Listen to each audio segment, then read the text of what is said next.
You ever been to a specific place in the world that just made you feel odd? Maybe because of the people that were around, or maybe because there were no people around. Well, in this video, I decided to make a list of places that in some way, shape, or form are just odd. They just feel off. Starting with the one and only Walmart. Walmart is literally the only place where you can see every single stereotype of human being. You could meet a Forbes businessman and a homeless crackhead named Johnny in the same minute inside of Walmart. You know how in Marvel, they have all these multiverses and all these superheroes from different dimensions and stuff? That's basically Walmart. I could have sworn one day I was walking through Walmart and I saw Ric Flair, and in the next minute I saw Abe Lincoln. It's like the multiverse of madness. Oh, you thought Tupac was dead? Literally just go to Walmart at 10 p.m. You're definitely gonna see him there. Walmart is literally the New York of grocery stores. You ever go on Twitter and you see all these things happening in New York? I mean, recently they just had an orange sky and people were taking fit pics. You'll see like a homeless crackhead in the street emoting in front of cars. You'll see that they'll be having random parties in the middle of the street at like 4 a.m. All this same stuff happens in Walmart. I promise you, it literally happens in Walmart. You could literally walk into Walmart after school or something like that, and boom, somebody's having a fashion show in the clothing aisle. It's actually insane. And Target, on the other hand, Target is like the LA of grocery stores, because I'm not gonna lie, if you're shopping at Target, your pockets probably run deep, if I'm being honest with you. Oh, you want a loaf of bread? That's gonna be $500. Like, pay up, buddy. You can't be a Mr. Krabs inside of Target. You gotta be a freaking Jeff Bezos or Bill Gates to shop at Target. If you've never been to America in your life, literally book a one-day flight to somewhere, I don't know, anywhere. Then just go to Walmart, and you're gonna meet every single type of American inside that one establishment. But you wanna know something crazy about Walmart? There's always people arguing or some kid crying every time you walk into the store, and it never stops for some reason. And you wanna know something even crazier? Every single Walmart has the same smell. Like, if you've been to multiple Walmarts in your lifetime, almost all of them have that exact same smell once you walk in. But I'm gonna tell you this right now. Look. I'm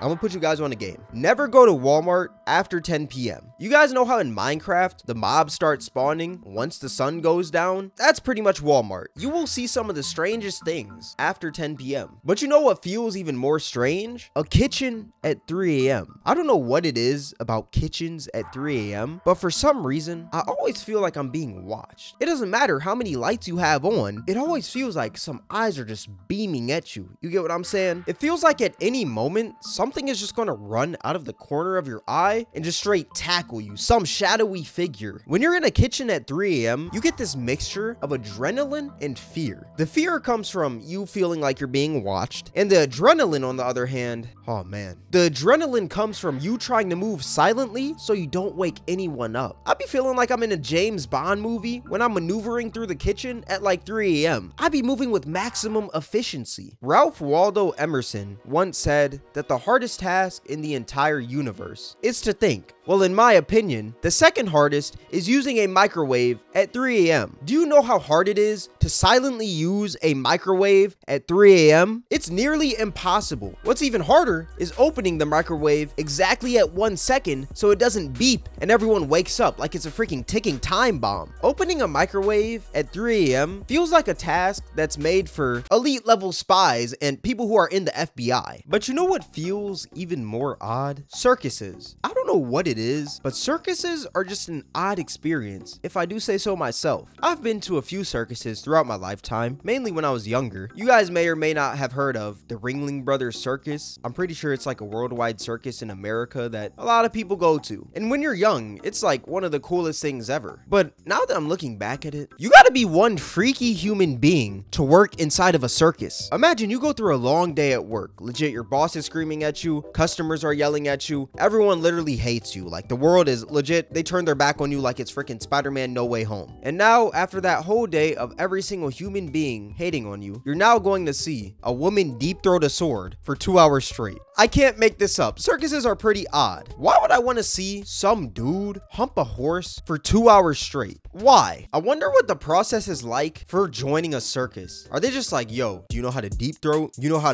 to hump this horse? Can you kiss a lion? Can you do all that? If so, you're in. Is it like that or something? And you know what's even more odd inside of a circus? The smell. Circuses, they gotta be up there for one of the worst smells of all time. The worst smells in the world, honestly, in my opinion, they gotta be circuses, the penguin exhibit at a zoo, and a talkative person with morning breath. Like, bro, if you're talking to me and you have morning breath, why are you talking to me? Like, bro, go brush your teeth before you even speak to me, my boy. And you know what's even more odd inside of circuses? Clowns. Clowns are either the most scary human beings that you have ever seen, or they're just butt ugly. Like, they don't look like scary at all. They're just ugly. Like, not an ugly scary, just like an ugly funny. Like, you ever seen a person that's just so ugly that it's funny? That's kind of how clowns can be, you know? Circus clowns either look like they're 2 swipes of makeup away from looking like Pennywise, or 2 swipes of makeup away from looking like Ronald McDonald. And you know what's even worse about circuses? The prices of snacks. If you ever want to test your pockets, if you want to test if you're rich or not, go to a circus, buy the ticket, pay for the ticket and everything, don't sneak in, pay for some snacks, then in that same day, go to a movie theater, pay for the ticket and everything, don't sneak in, and buy some more snacks. By the end of that day, the IRS will be hitting your phone, filing you for bankruptcy. I promise you. Circuses and movie theaters be having the biggest scam offs at this point, because the tickets be mad cheap. But when you get in and you want some snacks, oh, you want some Dasani water, $30. The price just spikes up out of nowhere. But you want to know what's even crazier? I remember this one time when I went to the circus when I was younger, there were these animal rights protesters outside holding up signs and stuff like that, basically telling people like, don't go in, they're like harming the animals, it's pretty cruel, which I'm not gonna lie, it is kind of messed up when you think about it. Like, circuses, they just grab some animals, teach them tricks, train them and stuff, when those animals should truly be in the wild taking a dump near the freaking Elden Ring tree. But hey, I'm gonna be 1000% real. Hey, real Cam in the cut. Look,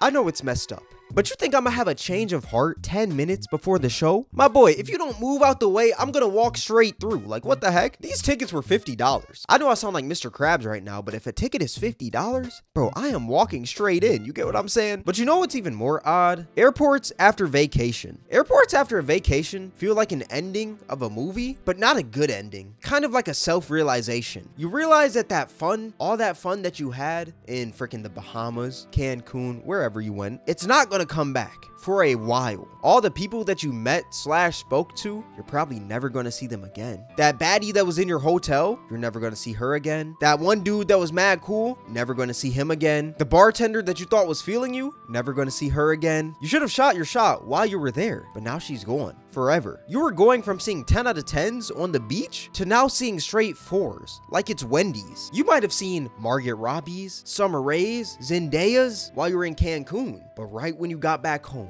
you're seeing Bridget from Burger King. You might have been an 11 out of 10 when you were out of the country, but now that you're back home, your overall dropped and you went back down to a 4 out of 10 because you're butt ugly. Look, there's a lot of bad things in life, if I'm being honest with you, but one thing that I will never wish on my worst enemy is that feeling when you get back home from vacation. That feeling is honestly worse than depression. And what's even worse is the plane ride back. When you're on that plane coming back home from vacation, you're just thinking about all the memories you made. Then once you touch back down in your hometown, all those memories just kind of fade away. Everything in your life just kind of goes back to normal. But hey, to lighten up the room a little bit, you know somebody got back home from vacation when they go from posting 11 stories per hour, making their story look like a freaking feature film, to now only posting 1 story every 2 months. That after vacation depression, it is worse than anything in this entire world. But yeah, those are like the top 4 like most odd experiences that I can just think of, honestly. Tell me in the comment section below, like, what are some odd experiences or even places that you guys can think of just off the dome? But yeah, that's gonna wrap up the video. If you guys made this far, I appreciate you. If you guys enjoyed this video, then I highly recommend you guys check out my most recent video. It'll be right here. Please watch it right now. Please click right now. But yeah, with all that being said, thank you guys for watching. It's Cameron, and I'm out.